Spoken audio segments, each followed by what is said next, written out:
Hello and welcome to the latest Agenda podcast from Blood Red, with myself, Matt Addison, alongside Joe Rimmer. Takumi Minamino opened the scoring at Selhurst Park last weekend as Liverpool capped off an exceptional few days with an emphatic 7-0 win over Crystal Palace. That goal was the first that the Japanese has netted in the Premier League after 18 appearances. So could that be the catalyst to kickstart his Liverpool career? And how should he reflect on his first 12 months as a Reds man since arriving from Red Bull Salzburg? Joe, it's been a difficult first year at Anfield for Minamino, but have you sort of started to see signs now that he could be settling and could be ready to sort of kick on? Yeah, I thought the Crystal Palace performance was one of, if not his best performance in a Liverpool shirt. He took the goal really, really well. I mean, I think it's almost been forgotten in a game in which Liverpool scored 7 goals. A lot of wonderful goals. Firmino's one, Salahs and Henderson's all highlights. But that opener was a really, really good goal. It was a great touch and finish. Lots of composure from Minamino. So, I thought that was a really good sign. And look, it's going to be difficult for him. I think any player coming into Liverpool's front three is going to find life difficult because your chances are always limited. But I think we've seen some good signs. As you say, it's been a difficult year for him because, look, how many players will have signed for a club and then had a year like that, going into lockdown. By all accounts, he lived in the Liverpool city centre alone. It must have been a pretty lonely existence for someone who doesn't speak the language, coming into a new city and then find himself 2 months later locked down for a large period of time. So that must have been pretty difficult for him. So I think he deserves a little bit more patience because of that.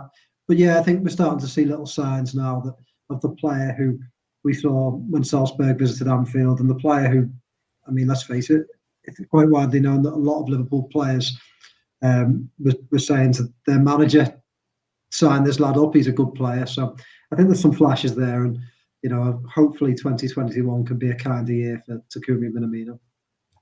I think it's important to point that out, isn't it? Obviously, we know the impact of coronavirus. Players were training on their own from their own houses and flats and things like that, like you say. And Minamino arrived at Anfield, didn't really speak too much English. He had to settle into a culture which even now is probably very difficult because, whether you're a footballer or not, life isn't back to normal yet. So it's almost not got back to the way that it should have been. And he is the only example, really, in terms of Liverpool players, of that happening too. So, as you say, how much sort of extra leniency do you think we should afford to these players? Because it's not something we tend to really think about with transfers.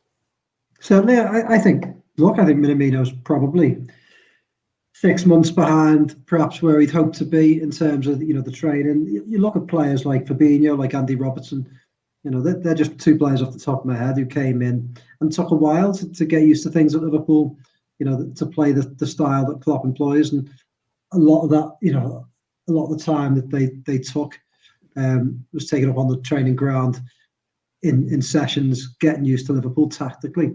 And Minamino will have missed a large period of that. His fitness would have been probably up and down because, he was taken away from football. So I think it was extra tough on him as a new signing, and I think the other players who have been there, it would have been tough on them as well. But imagine trying to settle into a new language, new culture, new city, and then a team as demanding as Liverpool and having to put up with that. So it must have been tough on him. I think he is a talented footballer, and I think he does have attributes to succeed at Liverpool. But I do think it's worth remembering that I think that front three position is always going to be difficult for Liverpool to recruit for, because if you're not recruiting someone as a replacement for Salah, Firmino and Mane, then they're going to be somebody who's coming in as backup, who's going to accept that a lot of their existence is going to be on the bench or coming off the bench. And that can mean it's difficult to find rhythm. And it also means that your bar is set slightly higher, isn't it? When you watch those 3 players, they're all wonderful footballers. So when anyone else comes in and they're not quite as good, you judge them by those standards, don't you? So I think Minamino found life pretty difficult because of that. But hopefully this goal can just pick his confidence up a little bit and show him that he does belong at Liverpool, because I think he's got a role to play. And look, he's jumped ahead of the likes of, say, Origi in the pecking order now. So he's got that chance. And I think Liverpool are going to need him. They're going to need players like him if they're going to navigate the Premier League and the Champions League as well as the FA Cup in the new year. So it's promising for him. I was really pleased to see him score. I think you could tell he's popular among Liverpool fans for the reaction to the goal. So fingers crossed for him this year, because as a player, I think we all hope will succeed. Yeah, I mean, just in terms of that goal, it was really well taken, really cool inside the penalty area to take that extra touch and finish it. I mean, we have sort of been here a little bit before. He did score in the Community Shield against Arsenal. We wondered if that could be the catalyst. But do you think there's sort of, I suppose, the extra few months of settling in time, do you think that's what makes it potentially different this time? And this can be the one that he really takes confidence from? Perhaps so. It's difficult with him because my one problem, I suppose, with Minamino is that I don't quite know where his defined position is at Liverpool. I think we've seen his best football perhaps playing as an alternative to Firmino. But then at the same time, I think he struggled there at times early on in his Liverpool career. He's obviously played in midfield. He's played on the flanks. And he played well the other day as a replacement for Salah. So it's difficult. I think for him, he probably needs a run of games in the same position to get used to it, to get used to the demands. And that's always going to be difficult, as I mentioned before, with the front three. And I think as well, I'd like to see him more involved on the pitch. It's a criticism that I personally have put Naby Keita at times before. Again, somebody who I think is a really good footballer and makes things happen for Liverpool, but perhaps just isn't involved, especially when Liverpool don't have the ball perhaps as much as you want. So I think for Minamino, it's about growing in confidence, getting involved in the game, and nailing down a position where he can say, all right, when Mane or Salah is out, I'm your second man. I'm the man who you can turn to play in those positions. So hopefully that happens, and hopefully the goal gives him enough confidence to get into games. But as you say, we've seen it before, so it's difficult. It's hard to say. I don't think anyone can really predict this. I think we're all hoping for the best, but I think there's certainly a talented footballer in there. It's just whether he can put that down consistently for Liverpool over the next 12 months.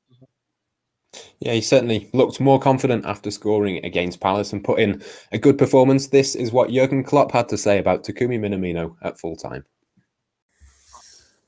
First and foremost, we want to use Taki, so that's it. And the way we play, we need if you play for us in midfield, you need to be an offensive. You need to have offensive skills as well. So means Taki can play there. Played it twice, played good. Even more important, in training, he looked really sharp, really in good shape. That's why he played today. Played a top game today.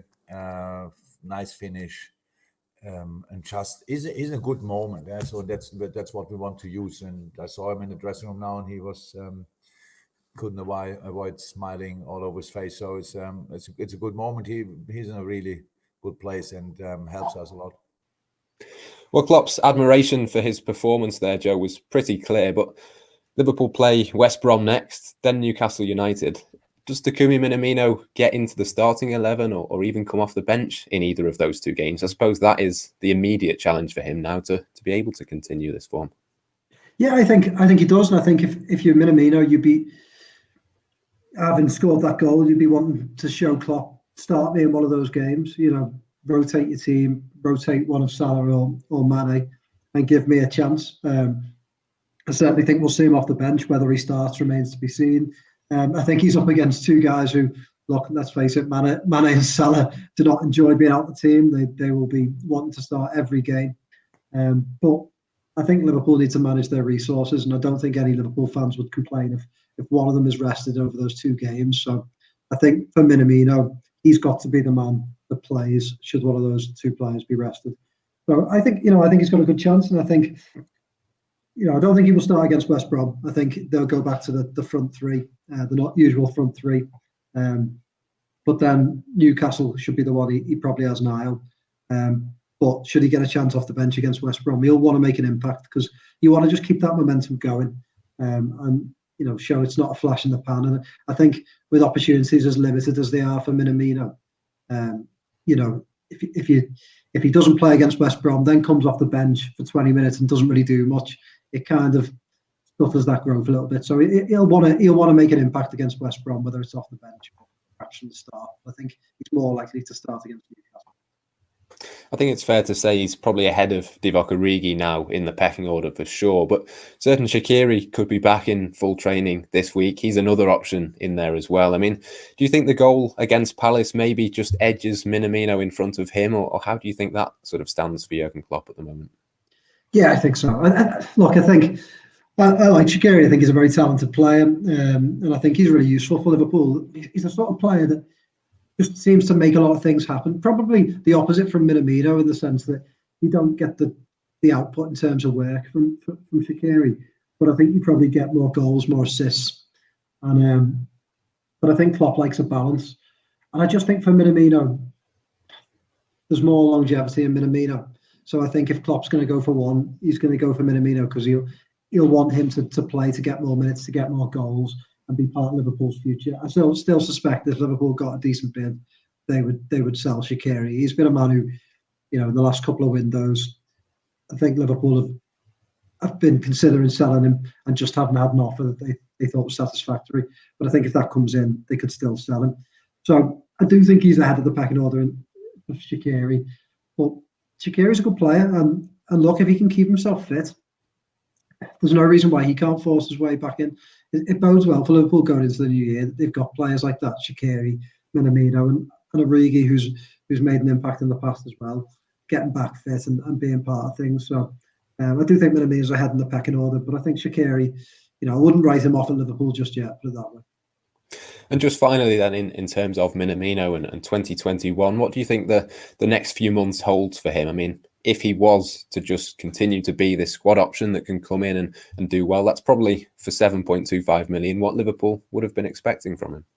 Absolutely. Palace is the benchmark now for him. And I think he should be looking at it saying, I want to get an opportunity every, say, 5 games or so, coming off the bench, making an impact off the bench and making sure that, should Liverpool need a winner, I'm the one they turn to, or even if Liverpool are looking just to turn the screw on teams, he's doing that. And I think, he'll look at Palace now and go, I can come in, I can play with these, whoever the front three, whoever it's made up, and make an impact. And he should be wanting to start games. I think he can do, I think he should do.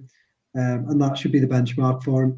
He's not going to push in and become one of Liverpool's front three. There aren't many players in the world who can. And that's why I think he's such a clever signing at 7 million. Because look, if it doesn't work, then it's okay, isn't it? Liverpool will probably get more than 7 million back for him, say next summer, and they can move on, and it won't hit his career too hard either because he'll have had 2 years at Liverpool. So, it was a gamble worth taking, but he should be now looking to really turn things up in the next 6 months of his Liverpool career because I think he's talented enough to do so. Yeah, absolutely. It's not been a bad year for Minamino, winning the Premier League title with Liverpool in his first few months at the club. But he and the Reds will be hoping that there's a lot more to come from him over the next few months. And of course, we'll keep you updated with all of those developments. Make sure to like, comment and subscribe, or leave us a review if you're listening to the show as a podcast. But for now, though, from myself, Matt Addison, and from Joe Rimmer, that's all we've got time for here on the latest Agenda show. Thank you for watching or listening, and goodbye for now.